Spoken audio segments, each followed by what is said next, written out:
পাল্টাপাল্টি হামলার রেশ ধরে আগে থেকে আরও উত্তপ্ত হয়ে উঠেছে রাশিয়া ইউক্রেন রণক্ষেত্র। ক্ষেপণাস্ত্র হামলার প্রতাপে দাউ দাউ করে জ্বলছে দুই দেশই। সম্প্রতি একটি তদন্তে উঠে এসেছে, অপ্রতিরোধ্য রাশিয়া বর্তমানে ইউক্রেন থেকে 1999 সালে গ্যাসের ঋণ পরিশোধের অংশ হিসেবে পাওয়া অন্তত 6টি TU-160 বোমারু বিমান হামলায় ব্যবহার করছে। রেডিও ফ্রি ইউরোপ বা রেডিও লিবার্টি পরিচালিত এক অনুসন্ধানে এই তথ্য উঠে এসেছে। 26 নভেম্বর সোমবার ওই অনুসন্ধানী প্রতিবেদন প্রকাশিত হয়েছে। এর উপর ভিত্তি করে শোরগোল উঠেছে যে ইউক্রেনের বোমারু বিমান দিয়ে ইউক্রেনকে ঘায়েল করছে পুতিনের রাশিয়া। রেডিও ফ্রি ইউরোপ বা রেডিও লিবার্টি তথা RFE বা RL এর স্কিমস প্রকল্পের এই অনুসন্ধান বলছে, সোভিয়েত যুগে নির্মিত এই সুপারসনিক বোমারু বিমানগুলো ইউক্রেনের শহর ও গুরুত্বপূর্ণ অবকাঠামোতে ক্ষেপণাস্ত্র হামলায় ব্যবহৃত হচ্ছে, আর এগুলো ব্যবহার করছে রাশিয়া। তদন্তে বিমানের পুরনো সিরিয়াল নম্বরগুলো আর্কাইভ এবং এভিয়েশন রেজিস্ট্রির তথ্যের সঙ্গে মিলিয়ে শনাক্ত করা হয়েছে বলে কিয়েভ ইন্ডিপেন্ডেন্ট জানিয়েছে। উল্লেখ্য যে 1999 সালে ইউক্রেন 8টি TU-160 বোমারু বিমান, 3টি TU-95 MS বোমারু বিমান এবং 575টি KH-55 ক্রুজ ক্ষেপণাস্ত্র রাশিয়ার কাছে হস্তান্তর করেছিল। এসব অস্ত্রের বিনিময়ে $275 মিলিয়ন গ্যাস ঋণ মওকুফ করা হয়, যা এসব সামরিক সরঞ্জামের প্রকৃত মূল্যের মাত্র 10%।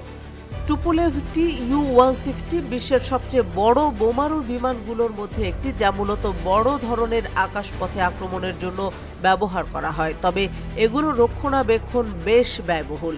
সোভিয়েত আমলে তৈরি TU-160 বোমারু বিমান এবং KH-55 ক্রুজ ক্ষেপণাস্ত্রগুলোকে পারমাণবিক ও প্রচলিত অস্ত্র বহনে সক্ষম করে তৈরি করা হয়েছিল। জানা গেছে, সর্বশেষ গত 17 নভেম্বর ইউক্রেনে পরিচালিত এবছরের অন্যতম বড় বিমান হামলায় এই বোমারু বিমানগুলো ব্যবহার করা হয়েছিল। ইউক্রেনীয় সামরিক গোয়েন্দা সংস্থা জানায়, রাশিয়ার একটি বিশেষ বিমান ইউনিট এসব বোমারু বিমান পরিচালনা করছে। এই ইউনিট বহু প্রাণঘাতী হামলার সঙ্গে জড়িত বলে মনে করা হচ্ছে। 2022 সালের 28 এপ্রিল কিয়েভে এক হামলায় RFE বা RL এর এক সাংবাদিক নিহত হন, যা এই ইউনিটের সঙ্গে সংশ্লিষ্ট বলে জানা গেছে। এর আগে RFE বা RL এর আরেকটি তদন্তে দেখা গিয়েছিল যে 1999 সালের একই চুক্তিতে হস্তান্তরিত কিছু ক্ষেপণাস্ত্র ইউক্রেন হামলায় ব্যবহৃত হয়েছে। বিশেষজ্ঞরা বলছেন, এই ঘটনা শুধু রাশিয়া ইউক্রেন সংঘাতের নৃশংসতাকেই নয়, বরং অস্ত্র হস্তান্তরের ঐতিহাসিক সিদ্ধান্তগুলোর কৌশলগত ব্যর্থতাকেও সামনে এনেছে। রোহিঙ্গা জনগোষ্ঠীর উপর মানবতা বিরোধী অপরাধ সংঘটিত করার অভিযোগে মিয়ানমারের জান্তা প্রধান মিন অং হ্লাইং এর বিরুদ্ধে গ্রেপ্তারি পরোয়ানা জারির আবেদন করা হয়েছে। 27 নভেম্বর বুধবার আন্তর্জাতিক অপরাধ আদালত ICC-তে প্রধান কৌঁসুলি করিম খান এ আবেদন করেছেন। বুধবার ICC-র অফিসিয়াল ওয়েবসাইটে প্রকাশিত সংবাদ বিজ্ঞপ্তির বরাত দিয়ে এই তথ্য জানিয়েছে ব্রিটিশ বার্তা সংস্থা রয়টার্স। উক্ত বিজ্ঞপ্তিতে বলা হয়েছে, 2019 সালের 14 নভেম্বর থেকে মিয়ানমারের রাখাইন রাজ্যে 2016 ও 2017 সালের সহিংসতার সময় এবং তার পরবর্তী সময়ে রোহিঙ্গাদের মিয়ানমার থেকে পালিয়ে যাওয়ার পরিপ্রেক্ষিতে সংঘটিত অপরাধগুলোর তদন্ত করা হয়েছে। একটি বিস্তৃত, স্বাধীন ও নিরপেক্ষ তদন্তের পর কার্যালয় এই সিদ্ধান্তে উপনীত হয়েছে যে বর্তমানে মিয়ানমারের ভারপ্রাপ্ত প্রেসিডেন্ট ও মিয়ানমার প্রতিরক্ষা বাহিনীর প্রধান মিন অং হ্লাইং রোহিঙ্গাদের বিরুদ্ধে মানবতার বিরুদ্ধে অপরাধ, বিশেষ করে নির্বাসন এবং নিপীড়নের মতো অপরাধমূলক দায় বহন করেন। এসব অপরাধ মিয়ানমার ও আংশিকভাবে বাংলাদেশেও সংঘটিত হয়েছে। করিম খানের উদ্ধৃতি দিয়ে বিজ্ঞপ্তিতে আরও বলা হয়েছে, আমার কার্যালয় দেখতে পেয়েছে যে এই অপরাধগুলো 2017 সালের 25 আগস্ট থেকে 31 ডিসেম্বর পর্যন্ত মিয়ানমারের সশস্ত্র বাহিনী, তাতমাদাও, জাতীয় পুলিশ, সীমান্তরক্ষী পুলিশ এবং কিছু অরোহিঙ্গা বেসামরিক নাগরিকের সহায়তায় সংঘটিত হয়েছে। মিন অং হ্লাইং এর বিরুদ্ধে গ্রেপ্তারি পরোয়ানার আবেদনের বিষয়ে করিম খান বলেছেন, এটি মিয়ানমার সরকারের উচ্চ পর্যায়ের কোনো কর্মকর্তার বিরুদ্ধে আমাদের প্রথম গ্রেফতারি পরোয়ানার আবেদন।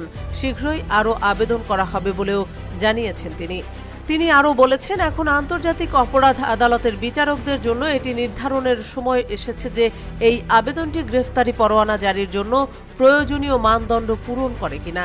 যদি আইসিসির স্বাধীন বিচারকরা পরোয়ানাটি জারি করেন তবে আমরা সংশ্লিষ্ট ব্যক্তিকে গ্রেফতার করার সব প্রচেষ্টা আদালতের সঙ্গে ঘনিষ্ঠভাবে সমন্বয় করব। আমরা এই মনোযোগ আগামী সপ্তাহ এবং মাসগুলোতে অব্যাহত রাখব, কারণ আমরা এই পরিস্থিতিতে আরও আবেদন জমা দেব। উল্লেখ্য যে 2017 সালে মিয়ানমারের জান্তা বাহিনীর দমন পীড়নের মুখে মিয়ানমারের রাখাইন রাজ্য থেকে পালিয়ে বাংলাদেশে আশ্রয় নেয় 7 লাখেরও বেশি রোহিঙ্গা। সরকারি হিসেবে সব মিলে বর্তমানে সে সংখ্যা 12 লাখেরও বেশি।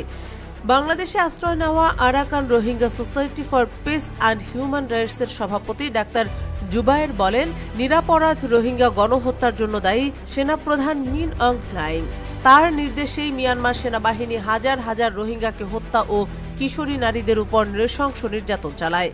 জাতিসংঘের মিয়ানমার বিষয়ে তদন্ত বিভাগের প্রধান নিকোলাস কুমজিয়ান বলেন, মিয়ানমারের সেনাপ্রধান মিন অং হ্লাইং এর বিরুদ্ধে গ্রেপ্তারি পরোয়ানা জারির আবেদন অন্যান্যদের জন্য একটি বার্তা বহন করে যে কোনো ব্যক্তি আইনের ঊর্ধ্বে নয়।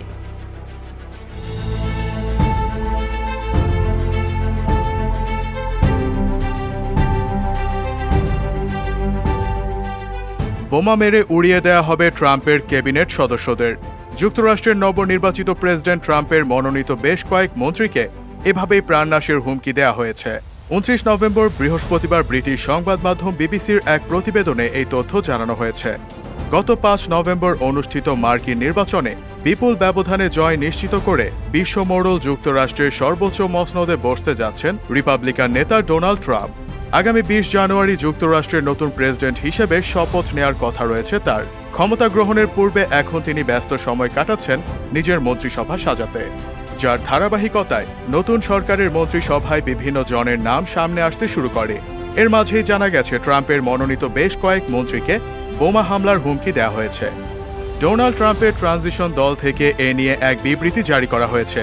এতে অভিযোগ করা হয় 26 নভেম্বর রাত ও 27 নভেম্বর সকালে ট্রাম্পের ক্যাবিনেটে মনোনীত সদস্য এবং প্রশাসনিক অ্যাপয়েন্টিদের হত্যার হুমকি দেওয়া হয়েছে। নিয়োগপ্রাপ্ত ব্যক্তিদের কাছের মানুষদেরও এই হুমকি দেওয়া হয়েছে।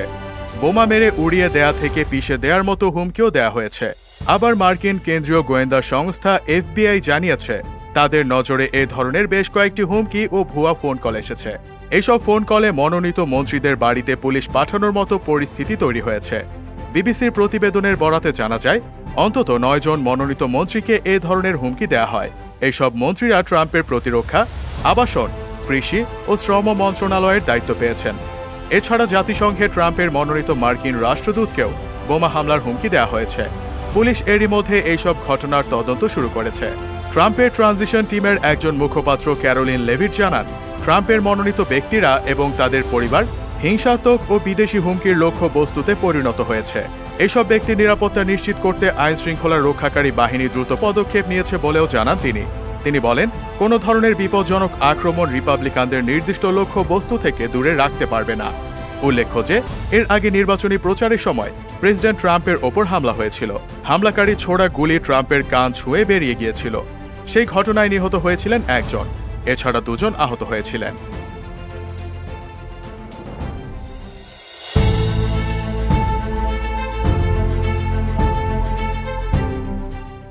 দখলদার ইসরায়েলি সামরিক বাহিনী লেবাননের হিজবুল্লাহর সাথে সুবিধা করতে না পেরে অবশেষে যুদ্ধবিরতি চুক্তি করতে বাধ্য হয়েছে। বুধবার স্থানীয় সময় ভোর 4টা থেকে শুরু হয়েছে এই যুদ্ধবিরতি, কিন্তু এর একদিন না যেতেই ইসরায়েলি বাহিনী বাড়ি ফেরত লেবানিজদের তাক করে গুলি চালিয়েছে বলে তথ্য পাওয়া গেছে। তাই ইসরায়েল যে কোনো মুহূর্তে আবারও সহিংসতা শুরু করতে পারে এমন বিষয়কে মাথায় রেখে ইসলামী প্রতিরোধ আন্দোলন হিজবুল্লাহ ইতোমধ্যে হুঁশিয়ারি দিয়েছে যে লেবাননের বিরুদ্ধে জায়নবাদী ইসরায়েল আবার আগ্রাসন চালানোর চেষ্টা করলে তার কঠোর জবাব দেয়া হবে। বুধবার এ হুঁশিয়ারি দেয় লেবাননের প্রতিরোধ গোষ্ঠীটি।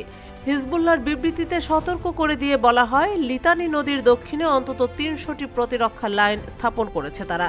এসব লাইনে মোতায়েন যোদ্ধারা উচ্চমাত্রায় প্রস্তুতি নিয়ে রেখেছে এবং তাদের কাছে রয়েছে উপযুক্ত সমরাস্ত্র ও অত্যাধুনিক সাজ সরঞ্জাম। বিবৃতিতে বলা হয়, ইসলামী প্রতিরোধ অপারেশনস রুম নিশ্চিত করছে যে বিভিন্ন সামরিক সক্ষমতার অধিকারী যোদ্ধারা ইসরায়েলি শত্রুর উচ্চাকাঙ্ক্ষা ও হামলা মোকাবেলা করার জন্য সম্পূর্ণভাবে প্রস্তুত থাকবে। এতে আরও বলা হয়, হিজবুল্লাহ যোদ্ধাদের চোখ সীমান্তের ওপারের শত্রু বাহিনীর গতিবিধি অনুসরণ করতে থাকবে এবং লেবাননের সার্বভৌমত্ব রক্ষা করার পাশাপাশি এদের জনগণের মর্যাদা ও সম্মানের স্বার্থে তাদের হাত সার্বক্ষণিকভাবে ট্রিগারে থাকবে। এর আগে আমেরিকার মধ্যস্থতায় মঙ্গলবার হিজবুল্লাহর সঙ্গে যুদ্ধবিরতি দিয়ে দক্ষিণ লেবানন থেকে সেনা প্রত্যাহার করতে সম্মত হয় জায়নবাদী ইসরায়েল। এরপর বুধবার সকাল থেকে ওই যুদ্ধবিরতি কার্যকর হয়। 2 মাস মেয়াদী যুদ্ধবিরতি চুক্তিতে বলা হয়েছে 60 দিনের অন্তর্বর্তী সময়সীমার মধ্যে ইসরায়েলি বাহিনী লেবাননের দক্ষিণাঞ্চল থেকে সেনা প্রত্যাহার করে নেবে। সেখানে লেবাননের সরকারি বাহিনীর 5000 সেনা মোতায়েন থাকবে। 2023 সালের 7 অক্টোবর গাজা উপত্যকার উপর ভয়াবহ আগ্রাসন শুরু করে দখলদার ইসরায়েল। গাজা নিয়ন্ত্রণকারী ইসলামী প্রতিরোধ আন্দোলন হামাসের সঙ্গে একাত্মতা প্রকাশ করে সেদিন থেকেই ইসরায়েলের বিরুদ্ধে হামলা চালিয়ে আসছে হিজবুল্লাহ।